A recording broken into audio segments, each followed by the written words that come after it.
Oi, gente, como vocês estão? Bom dia, boa tarde, boa noite, não sei, né, em que momento do dia aí vocês estão. Por aqui é bom dia, ainda está de manhã, cerca de 9 horas da manhã.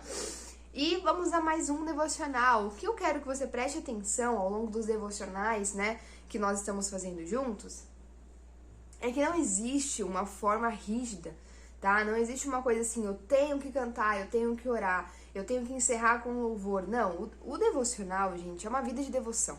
Primeiro que o devocional não fica só nesse tempinho aqui. Ele deve se estender ao longo do dia, mas a gente vai falando mais sobre isso conforme a gente vai criando mais intimidade aqui, vai meditando mais na palavra do Senhor. Eu vou mostrando mais algumas questões pra vocês. Mas o que eu quero que você entenda de pronto é que o devocional é um momento de relacionamento, é um momento em que você vai sentar. Esse período devocional do dia é o momento em que você vai focar em Deus e vai se relacionar diretamente com Deus. E como um relacionamento, não dá pra ser rígido, sabe? Você não senta com o seu marido ou com um amigo e fala, ó, primeiro a gente vai conversar sobre isso, depois a gente vai tomar café, aí quando a gente terminar o café a gente vai conversar sobre tal coisa, depois... Não, não é assim, é uma coisa que flui, é um relacionamento. É a mesma coisa com Deus. Então, deixa que o devocional vá fluindo. Você sentiu vontade de cantar um louvor, cante. Você quer orar, ore. Você quer começar lendo? Comece lendo. Se relacione, seja fluido, deixe o Espírito Santo agir, tá bom? Então vamos lá, hoje eu vou começar lendo com vocês. Nós vamos ler Gênesis capítulo 3, versículo 16, diz o seguinte: A mulher, ele declarou, multiplicarei grandemente o seu sofrimento na gravidez. Com o sofrimento você dará à luz filhos. Seu desejo será para o seu marido e ele a dominará. Bom, você deve saber, né, no vídeo anterior eu já expliquei que Deus está agora lançando maldições sobre a serpente, sobre a mulher, sobre o homem, não por ser um Deus mau, longe disso, mas como consequência direta do pecado que eles cometeram, da entrada do mal no mundo, a entrada do mal no coração do homem e da mulher. Gi, você está dizendo que nós sofremos porque nós pecamos? Sim e não. Quero explicar isso para você, para que não haja confusão. É verdade que tudo de mal, de ruim, de dor, de sofrimento que nós vivemos aqui é uma consequência do pecado. No sentido em que somos seres caídos, seres deteriorados, vamos colocar dessa forma. Então, por exemplo, antes o homem no Jardim do Éden e a mulher não adoeciam, agora nós adoecemos. Isso é uma condição, nós estamos sujeitos a isso, né? Antes o homem não morria, agora nós morremos. Antes não existia sono, não existia cansaço, fadiga, agora existe. Nós temos a necessidade de dormir, nós sentimos cansaço, nós nos fadigamos, nós ficamos entediados. Então, eu estou falando que existem algumas questões que elas vão ser sim consequência do pecado, mas uma consequência do pecado original. Ou seja, uma consequência da nossa natureza, do nosso estado. Tudo caiu, entende? Toda a natureza, ela desceu de nível, vamos colocar assim.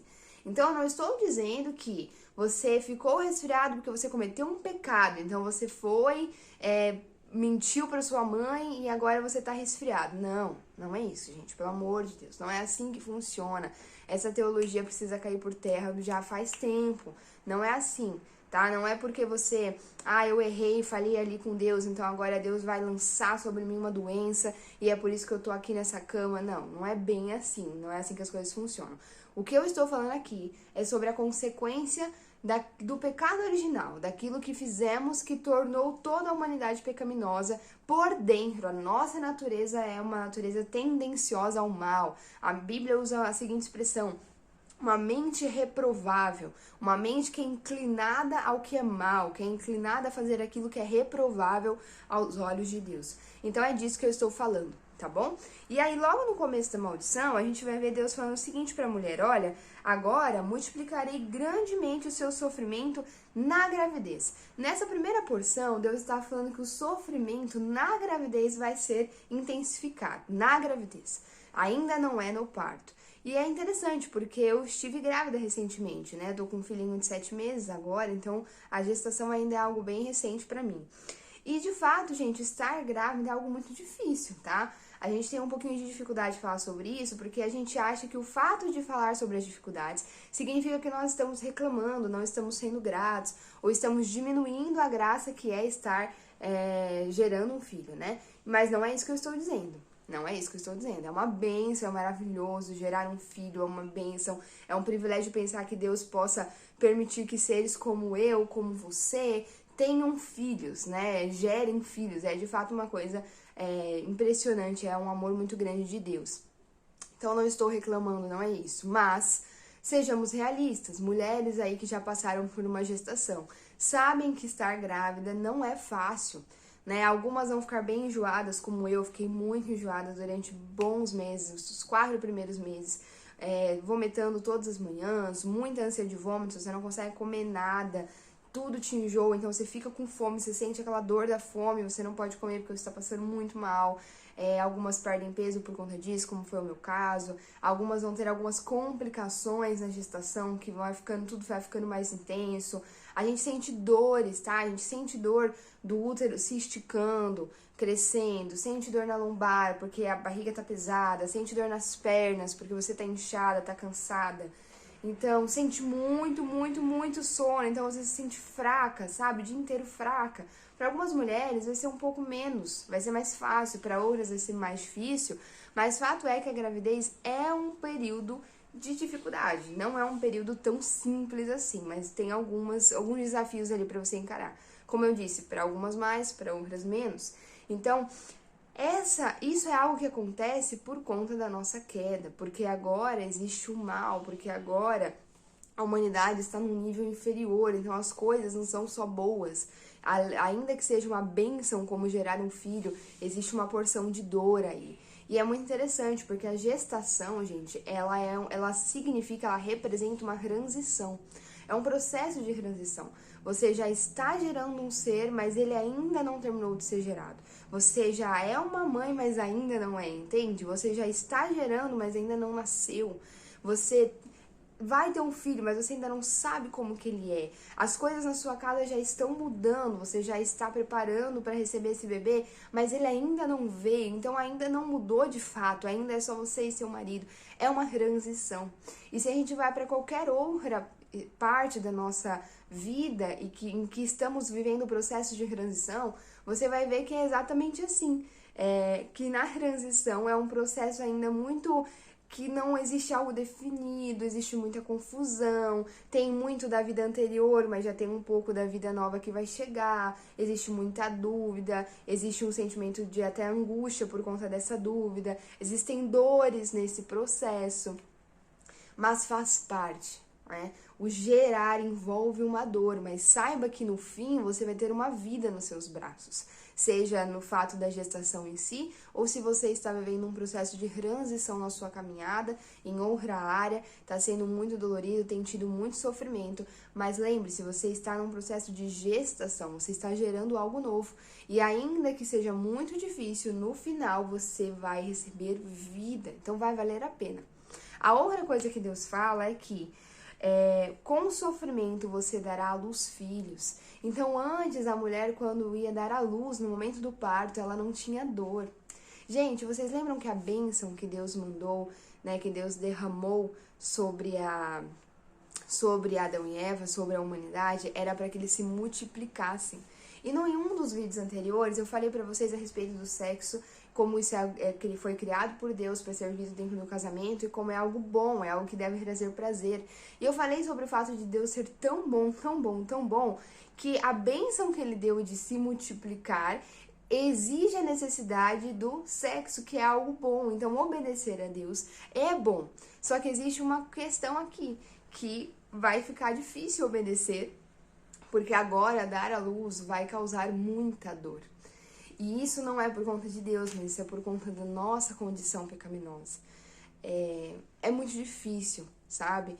Então, assim, quem já passou pelo parto aí sabe que o parto é um momento de dor. Seja ele um parto natural ou seja ele um parto cesárea. Então, Deus deu ao homem a graça e o conhecimento para conseguir fazer uma cesárea que diminui um pouco as dores, mas a gente sabe que a recuperação é muito difícil, né? Então, assim, será que realmente resolve a dor ou posterga? Ou é um outro tipo de dor? Fato é que dar à luz não é fácil, é difícil. E além da dor física, existe também toda a mudança hormonal que gera dores no pós-parto diferentes, que não são só no físico, mas uma certa confusão também nas suas emoções. E é muito natural que a mãe sinta um sentimento de sofrimento em relação ao seu filho, não porque não ama o filho, mas porque dói ver o filho passando por algumas coisas que ela não queria ver ele passando, e aí ela não sabe lidar com aquilo, e ao mesmo tempo ela está sofrendo porque ela não está dormindo direito, porque ela está passando por uma mudança muito grande na vida. Então, o dar à luz, de fato, gente, é um momento de muito sofrimento. E a Bíblia diz que antes esse sofrimento não existia, ou seja, antes eles tinham uma relação sexual, a vida era gerada, essa vida vinha à luz, né? Ela nascia e não existia nenhum tipo de dor, não existia nenhum tipo de dificuldade, porque o pecado não existia. Então aqui eu quero frisar algo contigo. A maldade, o que é ruim, a dor, o sofrimento, ele não provém de Deus no sentido de que não é do agrado de Deus. Não era plano de Deus que nós passássemos por isso, muito pelo contrário, Deus fez para que fosse algo belo, para que fosse algo prazeroso, para que fosse algo lindo, mas o nosso pecado, a nossa condição pecaminosa, deturpou tudo. E até aquilo que é uma bênção tem alguma parcela de dor e de dificuldade ali. Então, o ter um filho, gente, que é algo maravilhoso, gerar uma vida, que é algo incrível e que vai ser através da geração de uma vida que vai vir a salvação, lembra do vídeo anterior? Deus é muito maravilhoso, Ele continua permitindo em sua graça e misericórdia, Ele continua permitindo que o homem e a mulher possam gerar uma vida. Isso é incrível, mas esse processo é dolorido, é difícil. Mas o que eu quero frisar aqui com você? Ainda que seja difícil, a graça e a misericórdia de Deus sempre são mais abundantes. Ainda que a gente passe por dores aqui, existe um vestígio do belo, do maravilhoso, daquilo que é bom, daquilo que é gracioso, que vem da parte de Deus. E esse vestígio, esse ponto de graça serve tanto para que a gente consiga aguentar os dias aqui, quanto para que a gente almeje cada vez mais a volta do nosso Senhor, para que finalmente possamos viver em completa paz, harmonia, sem nenhum tipo de dor, sem nenhum tipo de sofrimento. Isso é muito importante, gente, que a gente tenha esse ponto de luz, esse entendimento de que esse sofrimento, ele é limitado. Existirá um dia em que não existirá mais esse sofrimento. E ainda que a gente tenha que viver e aceitar certas coisas aqui nesse tempo, existe um amigo que está conosco todos os dias e nos ajuda a enfrentar essas dores. Eu lembro que no meu pós-parto eu tive muito problema no puerpério, né? Eu tive aquele tal do baby blues que fala, eu fiquei bem mal, chorava todos os dias, como se fosse uma depressão, vamos dizer assim. Não é uma depressão pós-parto, mas parece muito, só que tem um tempo determinado. E eu fiquei muito mal, gente. E foram dias muito difíceis, mas em todos eles eu pude ter a convicção de que Deus estava me dando uma parcela nova de força para viver aquele dia, porque ia acabar, ia passar. E eu ia conseguir passar por isso e ia junto com isso finalmente desfrutar da vida do meu filho sem passar por essa dificuldade e ao mesmo tempo levar na bagagem os aprendizados desse período, porque Deus estava comigo. Então eu lembro como se fosse hoje, quando começava a crise de choro, quando vinha aquela dor, aquela angústia, eu começava a orar, às vezes não tinha palavras, então eram apenas lágrimas, mas me colocava diante de Deus e eu forçava de forma que a presença de Deus, com que eu me alimentasse mais de Deus e menos daquela dor. Então Jesus conquistou isso para nós. Ainda que a nossa condição aqui na Terra seja uma condição em que há dor, em que há sofrimento, Jesus conquistou na cruz a presença dele diária nas nossas vidas, o relacionamento com ele, a força que ele nos dá diariamente, a paz interna, mesmo que no mundo esteja um caos total, a alegria interna, mesmo que as circunstâncias da sua vida não sejam circunstâncias de alegria. Isso foi conquistado na cruz. Então eu lembro que eu orava muito nessa fase e eu colocava louvores e eu desabafava muito escrevendo as minhas orações e Deus mandou também muitos amigos que vinham me visitar e eu podia desabafar e elas compreendiam aquilo que eu estava dizendo. Então o Senhor me ajudou, Ele segurou na minha mão e vivenciou essa dor comigo até que enfim ela cessou. E hoje eu olho pro meu filho, lembro daquela época e penso, glória a Deus que isso passou e que bom que eu passei por isso com o meu melhor amigo, porque eu cheguei no fim desse processo processo com novos aprendizados. Eu cheguei muito diferente do que eu era antes. Eu amadureci com essa dor, eu cresci com essa dor. A dor serviu para me colocar mais perto do meu Deus, então valeu a pena. E é isso que nós podemos viver já aqui e agora. E eu continuo desejando o dia em que ele virá. E então não existirá mais nenhuma dor. E, gente, eu vou falar uma coisa pra vocês.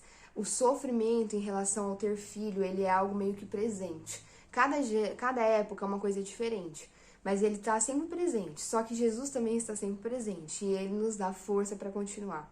Eu tô vivendo hoje um período em que meu filho, nesse momento, ele tá no hospital, ele tá internado, a gente tá investigando umas questõezinhas. Não é nada muito sério, não precisa alarmar nem nada disso, mas ele precisou ficar internado para essa investigação. E eu confesso, gente, que é extremamente doloroso ver seu filho sentindo dor, chorando, sabe? Porque vai coletar um exame ou porque vai tomar uma medicação. A gente que é mãe, que é pai, sabe, entende o que eu tô falando. Olhar pro seu filho e ver ele chorando é desesperador. Então tem coisas que são muito difíceis de viver, a dor continua existindo. Então quando eu olho pro meu filho, eu continuo sentindo muita dor por ver ele nessa situação. Mas, ao mesmo tempo, eu sei que o meu Senhor está ao meu lado e que Ele é soberano e que a vontade dEle vai ser feita e que a vontade dEle é sempre boa, perfeita e agradável. E a Bíblia me garante que tudo coopera para o bem daqueles que amam a Deus, até mesmo as dificuldades. E eu creio nessa verdade, então eu me apoio nela. Significa que não dói? Significa que eu não choro? Significa que eu olho pro meu filho e não sinto dor? Não. Eu sinto. E não existe pecado, gente, em sentir dor, em chorar, em sofrer, se é período de sofrimento. Não tem problema. O Senhor vai chorar junto contigo, porque Ele é um Deus presente e um Deus pessoal. O problema está quando você se ira e se volta contra Deus. Ou quando você, a partir da sua dor, começa a cometer pecado contra o seu próximo ou contra si mesmo. Aí é um problema. Mas se você está apenas sentindo a dor e vivendo aquela fase, Deus entende o seu sentimento, Deus sabe que você é um ser humano e Ele sabe que a dor é algo que existe, é algo presente. Então, se você está vivendo um momento de dificuldade, como eu estou vivendo, sinta a sua dor. Chore, mas chore junto com Jesus, sabe? Sinta aquela dor, se permita, não existe nenhum pecado em sentir certas emoções. A gente acha que o pecado é a emoção. O pecado não é o sentimento, não é a emoção. O pecado pode ser gerado a partir desse sentimento, dessa emoção. Ou uma bênção pode ser gerada a partir dessa emoção. Ou uma oração pode ser gerada. Ou uma intimidade com Deus pode ser gerada. Então o problema não está em sentir. Não se ache pecador porque você está triste. Não se ache pecador porque você chora, porque você sente dor. Porque se você está vivendo um momento realmente de sofrimento, é adequado que você chore, é adequado que você sinta dor. Você está vivendo de acordo. Não ache que você é pecaminoso por isso. Mas se eu posso te dar uma dica, faça isso aos pés do Senhor, porque essa dor vai ser frutífera e porque Ele vai te dar força para chegar ao fim dessa dor e porque nesse processo Ele vai te tornar tão mais íntimo dele e você vai começar a desejar ardentemente que Ele volte e então essa dor venha cessar. Para encerrar, gente, o final do versículo ele diz o seguinte: seu desejo será para o seu marido e ele a dominará. Muita gente, durante uma fase na igreja, achava que isso era sobre escravidão sexual, né? Como se a mulher tivesse que ficar entregue sexualmente falando ao marido. Mas, gente, não é isso. Essa palavra desejo, ela também vai ser usada no texto de Caim, né? Quando Deus fala que o pecado quer dominar os desejos de Caim. Essa palavra está muito mais relacionada a um embate, a uma briga. É como se fosse o meu coração está sujeito ao meu marido no sentido de que ele é meu ponto de... ele é minha fragilidade, sabe? É o ponto onde há contenda, onde há conflito. Então, o que a Bíblia está dizendo aqui é que a partir do pecado, o homem e a mulher se tornaram inimigos. Antes eles tinham uma relação completamente harmônica e agora eles brigam, e agora existe contenda, e agora eles não se entendem. O homem está contra a mulher e a mulher está contra o homem. E nós vemos isso acontecendo, né, durante toda a história da humanidade. Constantemente um está machucando o outro, um está em pé de guerra com o outro, e isso no casamento é mais nítido ainda. Mas não significa que você deve pensar assim, tá vendo? Então eu vou viver sempre assim com meu marido mesmo, nunca vai ter jeito, a gente sempre vai estar mal. Não. Não pense nisso, pelo amor de Deus. Por quê? Porque Jesus morreu e ressuscitou pelos nossos pecados. E agora em Cristo existe uma palavrinha chamada restauração. Aqueles que vivem em Cristo podem viver a restauração em todas as áreas da vida. Então, até mesmo dentro do seu relacionamento com a figura, né, do sexo oposto, com o homem, com o masculino, até esse relacionamento pode e deve ser restaurado em Cristo Jesus, porque em Cristo nós somos irmãos, em Cristo nós nos completamos, nos tornamos uma só carne, em Cristo, quando nós estamos juntos, nós apontamos uma mensagem profética. Então é do agrado de Deus que o homem e a mulher voltem a se relacionar, que essa ruptura no relacionamento seja desfeita, sabe? Que o homem e a mulher voltem a ter harmonia. Então, em Cristo existe sim uma restauração para o seu relacionamento, para o seu casamento e também para o seu relacionamento com outros homens, outras mulheres, mesmo que não seja um relacionamento conjugal, né? Mas um relacionamento de respeito, de harmonia com seus amigos, de parceria em que um auxilia o outro, em que um ajuda o outro a chegar no nosso alvo. Então, há restauração em Cristo Jesus. Significa que todos os dias, agora que eu me converti, meu casamento vai ser uma bênção, não vai haver mais problemas, e eu não vou me colocar contra o meu marido ou minha esposa em nenhum momento? Não. Porque nós estamos em um processo. Eu vivo falando isso. Nós estamos em um processo. E o dia que nenhum problema mais existirá é o dia em que nós reinaremos para toda a eternidade com o nosso Senhor. Mas até lá, nós estamos em um processo. E a ideia é que cada vez mais esses conflitos sejam menos existentes.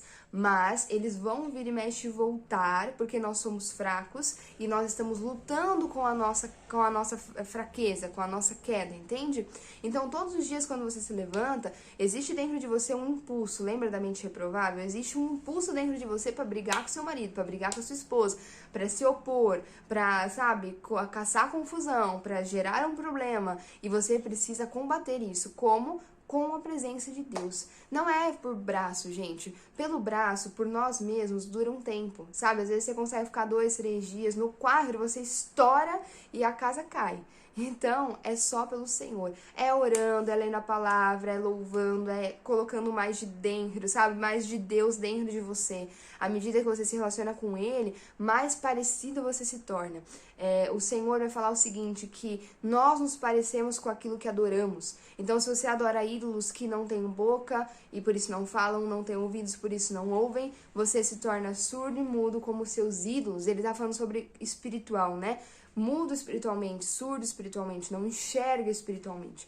Mas se você adora o Deus vivo, o único e verdadeiro Senhor, você se torna parecido com Ele. Então, à medida que nós contemplamos a Deus, à medida que nós buscamos por Deus, mais parecidos nós nos tornamos com Ele. Consequentemente, as outras áreas da nossa vida vão sendo restauradas. Então, hoje eu posso dizer: tenho um casamento abençoado, muitíssimo abençoado, mas eu brigo com meu marido por diversas vezes ainda, infelizmente. Vira e mexe, a casa cai aqui, às vezes cai feio.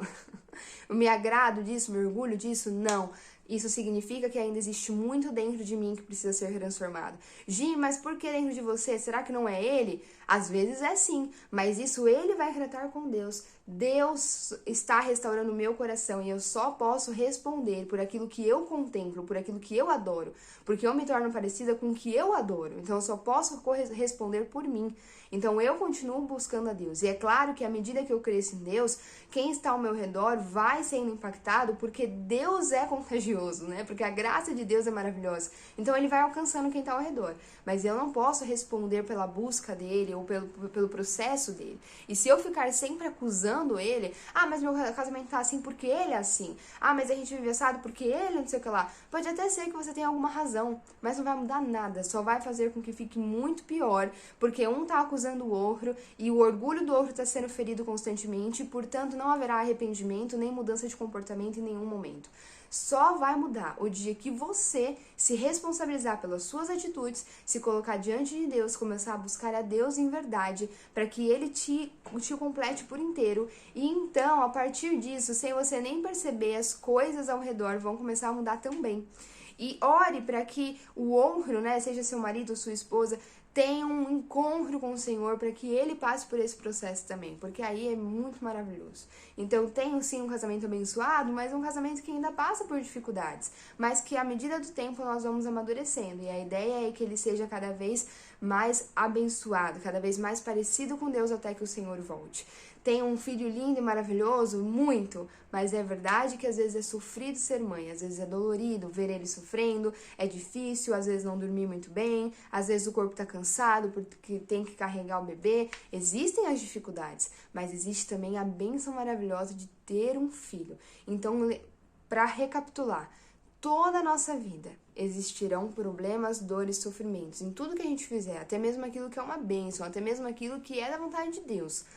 Porque nós estamos nesse mundo que ainda está no domínio do maligno e que sofre as consequências da queda. Mas em tudo existe também um ponto de graça. Em tudo existe, tudo que é favorável, em tudo que é de acordo, né, com o coração de Deus. Existe graça, existe beleza, existe bênção. E à medida que você caminha com Deus, o seu espírito, os seus olhos estarão muito mais treinados para enxergar muito mais a graça do que a dor e o sofrimento.